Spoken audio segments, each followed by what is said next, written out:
Budget 2022-23 का आ गया है।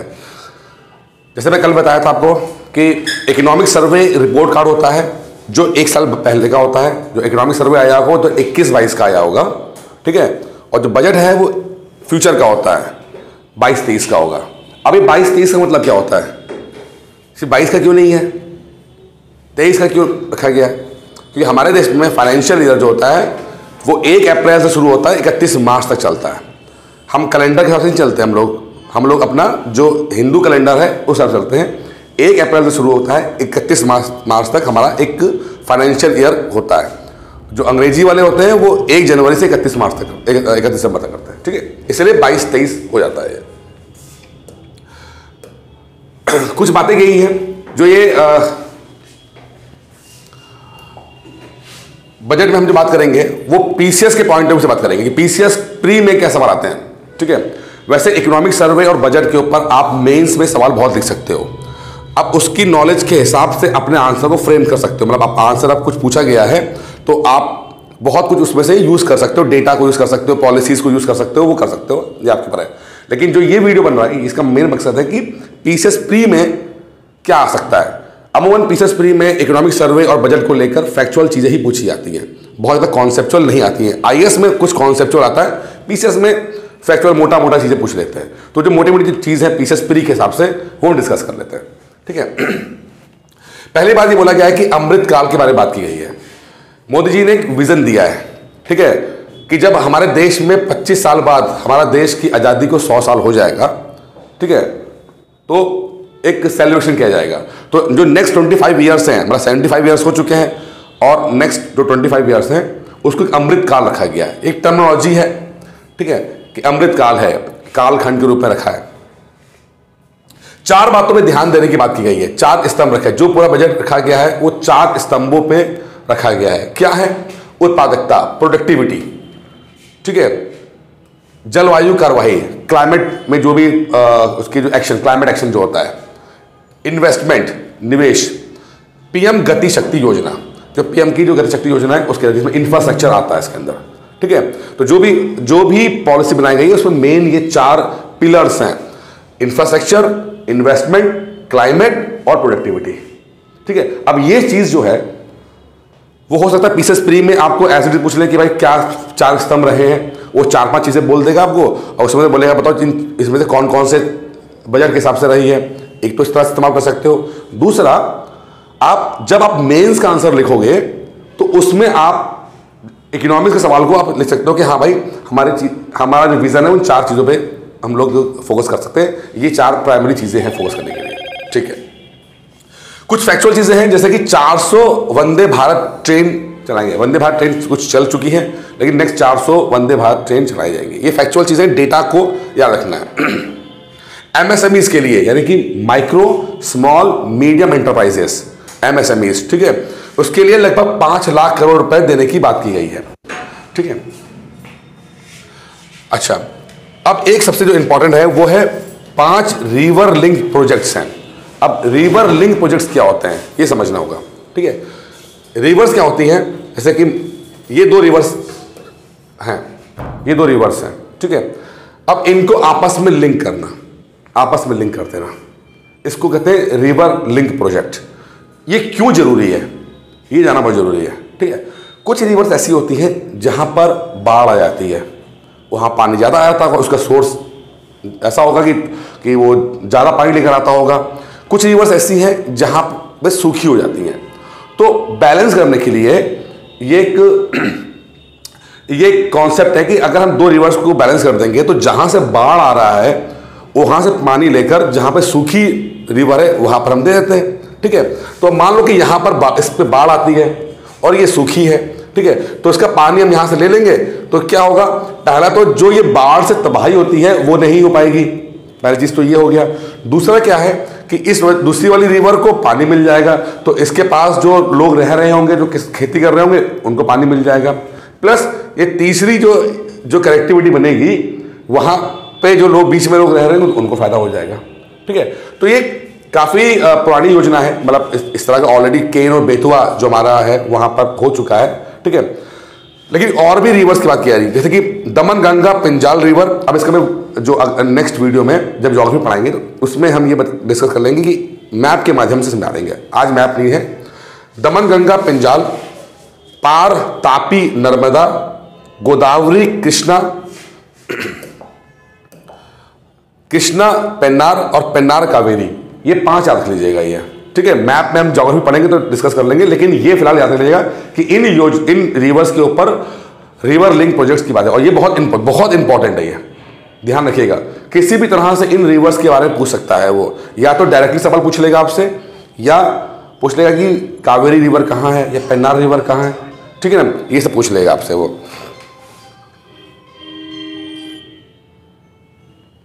ठीक है। चलिए ये क्लियर हो गया ना फिर ये। कुछ और भी इंपॉर्टेंट बातें बोली गई हैं, जैसे कि सोलर एनर्जी के बारे में बात की गई है। सोलर एनर्जी के बारे में हम पहले भी डिस्कस कर चुके हैं कि बहुत क्रूशियल है। एक नया टारगेट रखा है 2030 तक लगभग 280 गीगावाट सोलर एनर्जी बनाई जाएगी। अब ये बहुत इंपॉर्टेंट सब है, ठीक है, क्योंकि सोलर एनर्जी को लेकर हम लोग देखते हैं कि कई सवाल बनते हैं। तो 2030 तक 280 गीगावाट सोलर एनर्जी बनाई जाएगी, ठीक है। एक तो आपका सवाल ये बन गया। दूसरा बन जाता है कि जो हमारा पावर जनरेशन होता है वो किन किन सोर्स के माध्यम से होता है। थर्मल हो गया, सोलर हो गया, विंड हो गया, ठीक है, न्यूक्लियर हो गया, हाइड्रो हो गया, तो वो आपको याद रखना है। और इनका सीक्वेंस क्या है, सबसे ज़्यादा थर्मल से होता है और उसके बाद किन किन उससे होता है, ठीक है, ये याद रखिएगा। इसको थोड़ा सा मिक्स करके पढ़िएगा। यहाँ से हमने डेटा ले लिया, और अगर एग्जामिनर को लगा कि नहीं मैं करंट का नहीं पूछ के यहाँ से थोड़ा टेक्निकल पूछता हूँ मैं, तो वो चला जाएगा सीक्वेंस के बारे में पूछने के लिए, ठीक है, यह ध्यान रखिएगा। अच्छा, कोऑपरेटिव सोसाइटीज़ को, जो सहकारी समितियाँ होती हैं, उनको इनकम टैक्स पे कुछ रिलैक्स दिया गया है। कोऑपरेटिव सोसाइटीज़ होती हैं जहाँ पर मिलकर सब काम करते हैं, इसमें होता है, तो उनको इनकम टैक्स में राहत देने की घोषणा की गई है। करदाता अब निर्धारित वर्षों से 2 वर्ष के भीतर अपना रिटर्न दाखिल कर सकते हैं। अभी तक क्या होता था, जो अब ITR आप भरते हो, ITR, ठीक है, वो 1 साल में भरते हो इनकम टैक्स रिटर्न। अब मान लो अब आपने गलती कर दी, आपने कम बताया है, इनकम टैक्स ज़्यादा था, आपने कम बताया है, या आपने इनकम टैक्स फाइल ही नहीं किया है आपने, तो ये रखा गया है कि आप पिछले बैक डेट का भी इनकम टैक्स आप भर सकते हो लास्ट 2 ईयर्स का, ठीक है। ये अच्छा एक है कि हम लास्ट 2 ईयर्स का हम लोग अपना इनकम टैक्स दाखिल भर सकते हैं। अगर आप भूल गए हो, चूक गए हो, डेट निकल गई है या कम भरा है हमने, तो कर सकते हो, ठीक है। टैक्स स्लैब में कोई भी रियायत नहीं है। टैक्स स्लैब जो वैसे हैं चल रहे हैं वैसे, ठीक है, उसमें कुछ ऊपर नीचे नहीं किया गया, खाली इनकम टैक्स ITR का टाइप रखा गया है, ठीक है। बहुत इंपॉर्टेंट ये है क्रिप्टो करेंसी। क्रिप्टो करेंसी से जो प्राप्त लाभ होगा उस पर 30% टैक्स देना पड़ेगा। क्रिप्टो करेंसी का मतलब क्या है, जैसे बिटकॉइन हो गया, ठीक है, ब्लॉक एंड चेन माध्यम से चलती है। आपको क्रिप्टो करेंसी के बारे में जानकारी है ही है, एक नई तरह की डिजिटल करेंसी है ये, ठीक है। अब इसके फायदे भी है, कुछ नुकसान भी है, उसको हम बाद में समझ लेंगे क्या फायदे क्या नुकसान है। ये समझिए अभी कि ये वो करेंसी है जिसको अभी तक भारत सरकार ने मान्यता नहीं दी है, ठीक है। आप एक्सचेंज कर रहे हो, जैसे आजकल आप देखते हो क्रिकेट मैच के बीच में बहुत सारे क्रिप्टो करेंसी के जो एक्सचेंज हैं वो आते हैं, आप खरीद सकते हो, बेच सकते हो, बहुत चल रहा है। यूट्यूब पे आप वीडियोस देखते होंगे तो क्रिप्टो करेंसी के ऐड आ ही जाते होंगे, ठीक है। आप ट्रेड कर सकते हो, बेच सकते हो, लेकिन अगर मान लो कहीं फ्रॉड हो रहा है, आपने जितना कमाया है वो आपको उतना मिल रहा है नहीं मिल रहा है, वो उसकी गारंटी सरकार की नहीं है। सरकार रेगुलेट नहीं कर रही है इस चीज़ को। सरकार जैसे RBI करती है आपके पैसों का, भाई आपके नोट है, अगर 50 रुपये का नोट है तो 50 रुपये की वैल्यू है उसकी, वो भारत सरकार उसको मतलब दे रहा है, सर्टिफाइड कर रहा है। क्रिप्टो करेंसी में ऐसा नहीं है, अब ट्रेडिंग करो बट मान्यता नहीं है। लेकिन अब हैरानी इस बात की है कि जिस चीज़ को मान्यता नहीं दी है उस पर प्रॉफिट भी ले रहे हैं। एक तो आपने मान्यता नहीं दी, वो समझ में आता है, ठीक है, उसके साथ कुछ हैं, प्रॉब्लम्स हैं, लेकिन अब ये बोलते हो कि जो लोग पैसा कमाएंगे तो उनको 30% टैक्स भी देना पड़ेगा। तो ये थोड़ा सा यहाँ पर सरकार का एक कुछ कन्फ्यूजन दिखाई दिया है। या तो रेगुलेट कर दो उसको, या तो मान्यता दे दो उसको कि अब सभी लोग करें, तो ये भाई या तो यहाँ से तो पैसा मत लो, लेकिन जो भी है आप 30% टैक्स होगा, ये फैक्चुअल चीज़ है, याद रखिएगा इस चीज़ को।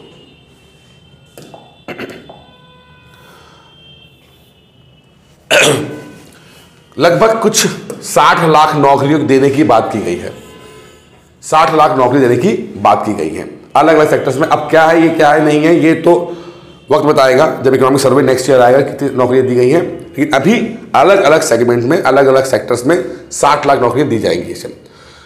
अब जो सबसे इंपॉर्टेंट है वो है पीएम गति शक्ति, जिसके 7 इंजन लगे हुए हैं, जो प्रधानमंत्री मोदी जी का एक नया कॉन्सेप्ट है, वो है पीएम गति शक्ति। ये बेसिकली इंफ्रास्ट्रक्चर के ऊपर फोकस करता है। जब पूछा जाएगा पीएम गति शक्ति क्या है, तो इंफ्रास्ट्रक्चर प्रोजेक्ट है। तो उसके 7 इंजन हैं या 7 घोड़े हैं। कौन कौन से? रोड, सड़क, ठीक है, सड़क के माध्यम से उसको मजबूत करना, सड़क मजबूत करना, ठीक है, रेलवे, एयरपोर्ट, पोर्ट यानी बंदरगाह, जल परिवहन यानी कि वाटरवेज, ठीक है, जन प्रवाह, ये मतलब पब्लिक ट्रांसपोर्ट, ठीक है, जल मार्ग यानी कि वाटरवेज, और लॉजिस्टिक इंफ्रास्ट्रक्चर यानी कि जहां पर आप कार्गो को इधर उधर लेके जाते हैं, ठीक है। तो इससे क्या हो रहा है कि आप नेटवर्क देखोगे, चाहे किसी माध्यम से जाओ, आपका इंफ्रास्ट्रक्चर अच्छा होना चाहिए, यहाँ पर ट्रांसपोर्टेशन सबका अच्छा होना चाहिए, चाहे वो माल पानी के माध्यम से जा रहा हो, चाहे ट्रेन के माध्यम से जा रहा हो, चाहे सड़क के माध्यम से आ रहा हो, आपस में सब कनेक्टेड होना चाहिए। इसके फायदा क्या होता है? एक्सपोर्ट अच्छा हो जाता है, क्विक एक्सपोर्ट हो जाता है, ठीक है। चाइना से बहुत सारी कंपनीज जो हैं वो निकल के आना चाहती हैं। अभी पिछले 1 साल 2 साल पहले क्या हुआ, जब से ये कोरोना वायरस आया, बहुत सारी कंपनीज को लगा कि हमें वहाँ से निकलना चाहिए।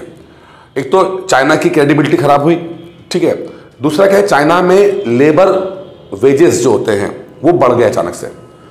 चाइना में का कॉम्पिटिटिव एडवांटेज ही यही था कि वहाँ पर जो लेबर के जो प्राइस थे बहुत सस्ते थे, यानी कि जो लेबर हम किसी कंपनी में रखते थे वो बहुत सस्ता रखते थे, ठीक है। दूसरा क्या है कि वहां पर लेबर के कानून बहुत हल्के हैं, मतलब क्विक आप हायर एंड फायर कर दो, किसी को अपॉइंट भी कर लो, किसी को भगा भी दो।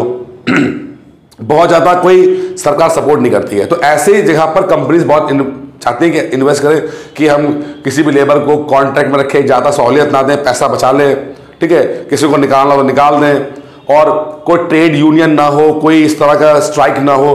तो ऐसे जगह पर कंपनीज काम करना पसंद करती हैं। तो शुरू में चाइना ने इस चीज़ का एडवांटेज लिया। चाइना ने पॉपुलेशन अच्छी थी, सस्ते में काम करना शुरू कर दिया। लेकिन क्या होता है कि साइकिल होती है। उस समय चाइना गरीब था तो सस्ते में लोगों ने काम कर लिया।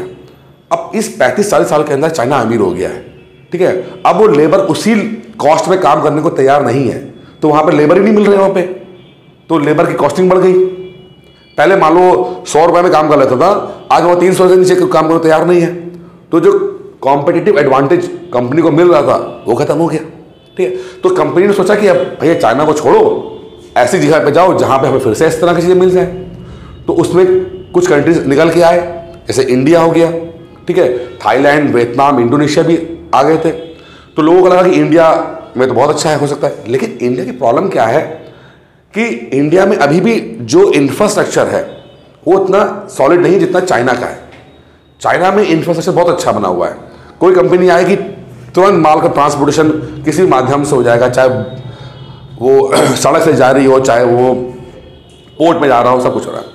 तो उस लेवल का फैसिलिटीज़ जो उन कंपनीज को चाइना में उन्होंने महसूस किया है या उनको फ़ायदा हुआ है, उस लेवल की चीज़ हमें इंडिया में देनी पड़ेगी, तब जाके वो कंपनी चाइना छोड़ के हिंदुस्तान आएंगी, ठीक है। ठीक है, हम लेबर लॉ में बहुत ज़्यादा सहूलियत नहीं दे पाएंगे उनको, क्योंकि हम एक डेमोक्रेटिक कंट्री है, ठीक है। लेकिन जो चीज़ें कर सकते हैं वो तो करनी पड़ेगी। तो यहाँ पर इस पर हमें ये देखा गया, जो 7 इंजन्स की बात की जा रही है इसके अंदर। अब ये चीज़ें आपको मेंस में भी लिखनी है। कुछ चीज़ें आपको प्री में आ जाएंगी, लेकिन कुछ मैंने बातें बताई हैं जो अभी आपको मेंस में भी हेल्प कर देंगे आपको, ठीक है। अब उसमें कुछ जो डेटा आता है वो है जैसे पर्वतमाला के पर वर्ष 2022-23 में 60 किलोमीटर के नए रोपवे प्रोजेक्ट ले जाएंगे। रोपवे क्या? तार के माध्यम से ट्रॉली जाती है जो, ठीक है, ऐसा होता है ट्रॉली, ऐसे होती है, आप गए हो गए इस तरह की ट्रॉली जो होती है। तो लगभग 60 किलोमीटर के 8 नए रोपवे प्रोजेक्ट्स हैं। अगर हम एग्रीकल्चर की बात करते हैं, कृषि की बात करते हैं, कुछ डेटा देते हैं, क्योंकि मैंने बहुत ही कॉन्साइज लिया है, टू द पॉइंट लिया है, जो एग्जाम के लिए इंपॉर्टेंट है, बहुत कुछ नहीं लिया। अगर आपको पढ़ना हो तो आप बजट को डाउनलोड कर लो, पढ़ लो। पीसीएस के लिए फैक्चुअल चीज़ें क्या क्या हैं बस मैं वो यहाँ पर कवर कर रहा हूँ। बोला गया है कि लगभग 1.63 करोड़ किसानों को 2.37 लाख करोड़ का डायरेक्ट पेमेंट धान और गेहूं की पैदावार के लिए किया जाएगा। ठीक है, अब 2-3 बात समझो। ये क्या है, एमएसपी की बात कर रहे हैं यहां पे कि डायरेक्ट पेमेंट कर देंगे भाई, पेमेंट धान और गेहूं का, यानी चावल और गेहूं पे कर देंगे।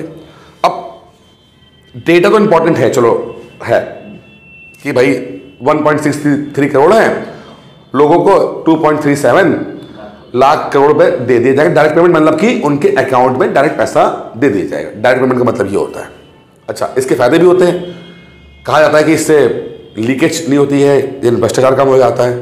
ठीक है, अब एक जो समस्या मैं यहां पर उठाना चाहता हूं, थोड़ा सा मैं बाहर जा रहा हूं इससे।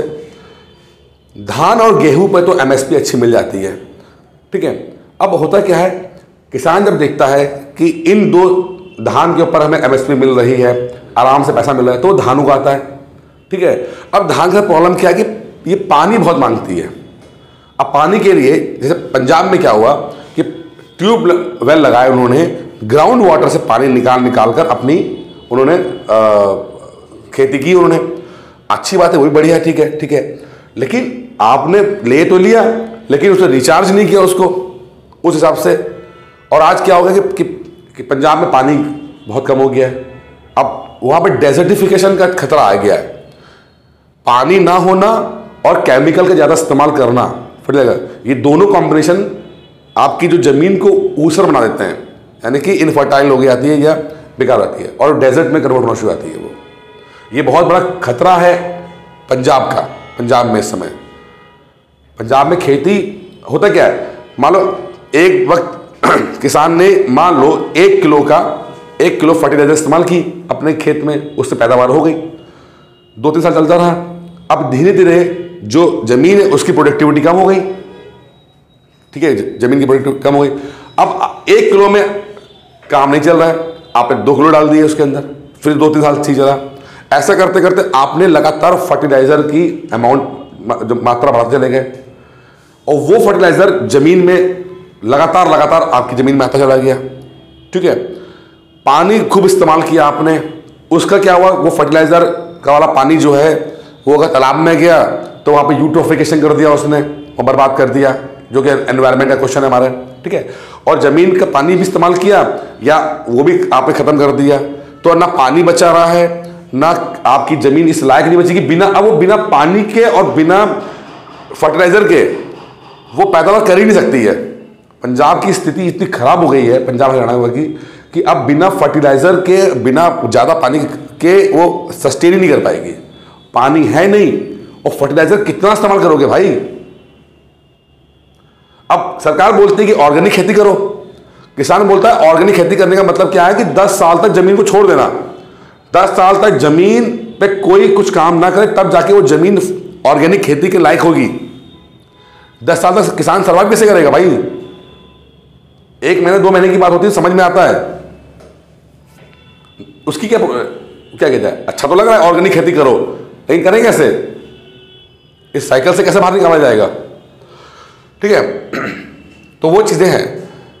फिर सरकार ने कहा कि किसान को ड्रोन देंगे हम, वो ड्रोन से अपने खेतों को रिकॉर्ड कर सके क्या करना है। ठीक है, चलिए देखते हैं क्या होता है, क्या करेंगे वो। कुछ शिक्षा के बारे में बात बोली गई है। शिक्षा में क्या बोला गया भाई, एक पीएम ई विद्या योजना है जिसमें सरकार बोल रही है कि 1 क्लास 1 टीवी चैनल। सरकार को लगता है कि फ्यूचर भी जो है वो ऑनलाइन का रहेगा। सरकार पूरा शिफ्ट कर रही है अपने आप को कि बच्चे जो है वो टीवी के माध्यम से पढ़ाई करें, टीवी के माध्यम से पढ़ाई करें। ठीक है, अब यहां पर एक क्लॉज है, टीवी। अगर हम आंकड़ा देखते हैं अपने हिसाब से तो हमारे देश में लगभग मोटा समझ लेते हैं 50 करोड़ लोग ऐसे हैं जिनके पास टीवी नहीं है। 50 करोड़, ठीक है। अब 50 करोड़ मतलब 1.4 करोड़ में से 50 करोड़ लोगों के पास टीवी ना होना तो मतलब क्या पढ़ाई नहीं करेंगे बच्चे क्या? तो वो पढ़ाई कैसे करेंगे? ठीक है, आपने टीवी चैनल लॉन्च कर दिया है, ठीक है आप करोगे, लेकिन वो लोग कैसे पढ़ेंगे? ये एक मसला है। ठीक है, दूसरी बात है कि सरकार का जो है कॉन्सेप्ट वो डिजिटलाइजेशन के ऊपर है कि लोग वीडियो देखकर काम कर लें। सरकार क्या चाहती है कि सरकार ये बोल रही है कि हम जो है एक ऐसा सिस्टम लेकर आए जहां पर कोई भी स्टूडेंट कि कहीं से भी पढ़ाई कर सके, कहीं से पढ़ सके। ठीक है, अब इसमें एक समस्या है। समस्या ये है, बल्कि दो समस्या हैं इनफैक्ट। पहली समस्या क्या है कि जब आप इस तरह के कॉन्सेप्ट को लेकर आते हो तो जो परमानेंट टीचर्स को अपॉइंट करने का जो खर्चा होता बच जाता है आप लोगों को, क्योंकि आपने वीडियो बना दिया, रख दिया, वो वीडियो वो सभी चल रहा है, वो साल 2 साल 3 साल चल रहा है। तो टीचर ने एक बार काम किया, सरकार ने या स्कूल ने उसका फायदा हर बार उठाया, उसका वही रिकॉर्डेड वीडियोस दिखा रहा है वो। ठीक है, तो अब नई नियुक्तियां नहीं होंगी, अपॉइंटमेंट्स नहीं होंगे, खतरा ही है इस चीज का। और तो दूसरा सबसे बड़ा जो खतरा ये है, हमने देखा अमेरिका को या यूरोप को भी देखा, वहां पर डिजिटलाइजेशन बहुत ज़्यादा है, उसके बावजूद भी जो स्कूल है, जो ट्रेडिशनल स्कूल होते हैं, उनकी इंपॉर्टेंस बनी हुई है। वहाँ बच्चे स्कूल जाते हैं, वहाँ अभी भी ऑनलाइन एजुकेशन इस तरह की नहीं है कि छोटे बच्चों को देने की बात नहीं करते, क्योंकि स्कूल का जो है मेन वो सिर्फ स्कूल पढ़ाई के लिए नहीं होता है, वो इंटरेक्शंस के लिए, ठीक है, सोशल बॉन्डिंग के लिए इंपॉर्टेंट होता है। इसलिए स्कूल वहाँ पर भी बहुत पॉपुलर है। मतलब पॉपुलर है, वहाँ पर पढ़ाई स्कूल के माध्यम से ही होती है, अभी तक वो डिजिटल नहीं आए हैं। तो इसको एक पैरेलल कर सकते हैं, पैरेलल, लेकिन अगर इसको प्राइमरी नहीं बनाना चाहिए, तो इसमें नुकसान भी है। और ये देखा गया है कि ऑनलाइन एजुकेशन जो पिछले 2 साल से स्कूलों की दी जा रही है, उसमें परफॉर्मेंस में बच्चों की कमी आई है, छोटे बच्चों की कमी आई है। ठीक है, तो आपको PM ई विद्या को याद रखना है, 1 क्लास 1 टीवी चैनल को करना है एग्जाम के लिए। फिर एक योजना आई है, हर घर नल से जल, हर घर नल से जल। ठीक है, लगभग 60,000 करोड़ से 3.1 करोड़ घरों में नल से जल दिया जाएगा। ठीक है, अब ये बहुत इंपॉर्टेंट है। क्या इंपॉर्टेंट है? पूछ सकता है कि अगले में कितने घरों को जल देने की बात की गई है। लगभग 3.8 करोड़ घरों को नल से जोड़ने की बात की गई है। ठीक है, ये डेटा बहुत इंपॉर्टेंट है, इसको फोकस कीजिएगा। 3.8 करोड़ घर। अब नल से जल का फायदा क्या होता है? देखिए, नल से अगर पानी आएगा तो आप ट्यूबवेल नहीं लगाओगे, हैंडपंप नहीं लगाओगे, क्योंकि हैंडपंप और ट्यूबवेल्स का क्या होता है कि लोग जरूरत से ज़्यादा इस्तेमाल करते हैं उस चीज़ का। ठीक है, तो नीचे का जो ग्राउंड वाटर टेबल होती है वो चली जाती है, नीचे चली जाती है।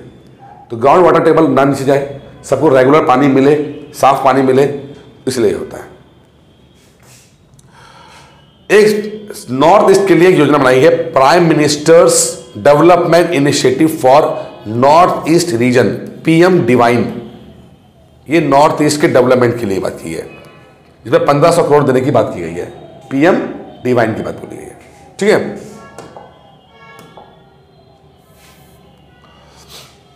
आखिरी में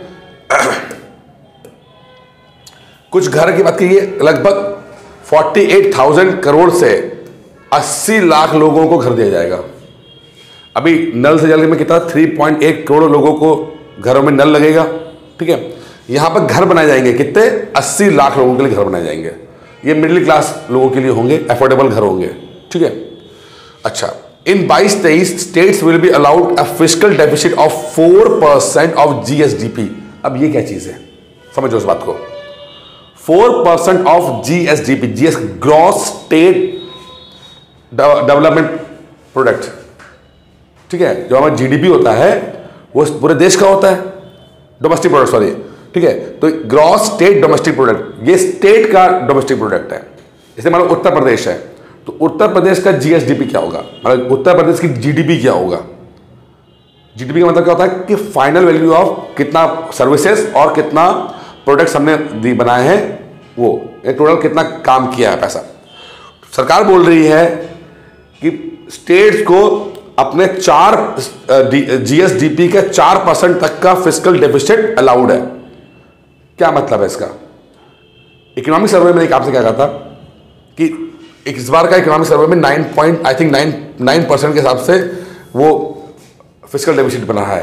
ठीक है, यानी कि फिस्कल डेफिसिट मतलब क्या होता है कि कितना पैसा आया कितना पैसा गया। तो इनकम अमूमन क्या होता है, इनकम जो होती है वो कम होती है और जो एक्सपेंडिचर होता है वो ज्यादा होता है। तो एक्सपेंडिचर कितना हो सकता है, एक लिमिट रखी गई है कि जरूरत से ज्यादा एक्सपेंडिचर हो रहा है, हमने जरूरत से ज्यादा योजनाएं बना दी, ठीक है, जरूरत से ज्यादा हमने खर्चा कर दिया, तो उसका नुकसान तो होगा ना भाई। आपका खर्चा ज्यादा हो जाए, इनकम कम होगी, तो फिर आप बहुत मुश्किल हो जाएगा आपके लिए। तो एक लिमिट रखी गई है। तो सरकार ने यहां क्या रखा है कि भाई स्टेट जो है वो अपने जीएसडीपी के 4% से ज्यादा नहीं ले सकते, मतलब फिस्कल डेफिसिट 4% रहते हैं। जितना उनका जीडीपी है स्टेट का, उस जीडीपी के 4% तक का जो होगा वो उतना ही फिस्कल डेफिसिट अलाउड होगा, उससे ज्यादा नहीं। ये नहीं 5%, 10%, 100% ले लिया, इतना लोन ले लिया कि ये जीएसटी के एक्सपेंडिचर होगा या लोन होगा, वही तो होगा। आपने दुनिया भर का लोन उठा लिया अपने ऊपर, वापस कर नहीं पा रहे हो, कोलैप्स हो जाओगे। अभी ग्रीस में क्या हुआ, यही तो हुआ। वहां पर लोगों को, अच्छा यूरोपियन यूनियन में फायदा क्या है, वहां पर लोग एक अच्छी लाइफ जीते हैं। ग्रीस में वहां पर सरकार बहुत पैसा खर्चा करती थी, देती थी लोगों को, अपने लोगों को, सिटीजन्स को, कि हेल्थ में भी सब्सिडी है, एजुकेशन भी फ्री है, हेल्थ भी फ्री है, सैलरी अच्छी मिल रही है, सुविधाएं मिल रही हैं, ठीक है, टैक्स बहुत कम आ रहा है, लेकिन सरकार दे रही थी। धीरे धीरे क्या हुआ, भाई सरकार भी पैसा कहीं से लेकर आएगी ना, तो वो लोन लेकर आती थी। अब करते करते क्या हुआ कि उनके ऊपर जितना उनका जीडीपी था उसका 100% उनका लोन हो गया। जो 4% देख रहे हो वो 100% हो गया, कहीं 120% हो गया। मतलब जितनी आपकी कमाई है, जितना टोटल, उससे दुगना आपका लोन हो गया। क्या होगा, अर्थव्यवस्था चरमरा जाएगी, कोलैप्स हो जाएगा, आपकी इकोनॉमी खत्म हो जाएगी, आपकी जो करेंसी वो खत्म हो जाएगी।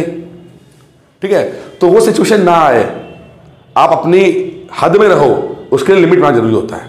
तो स्टेट्स के लिए 4% कर दिया है, जिसमें यह बोला गया है कि 0.5% तो आप खाली पावर सेक्टर के रिफॉर्म को करोगे, यानी कि बिजली के तार, उसका जो भी सिस्टम होगा उसको रिफॉर्म करने के लिए, तो वो पैसा इतना ले सकते हो।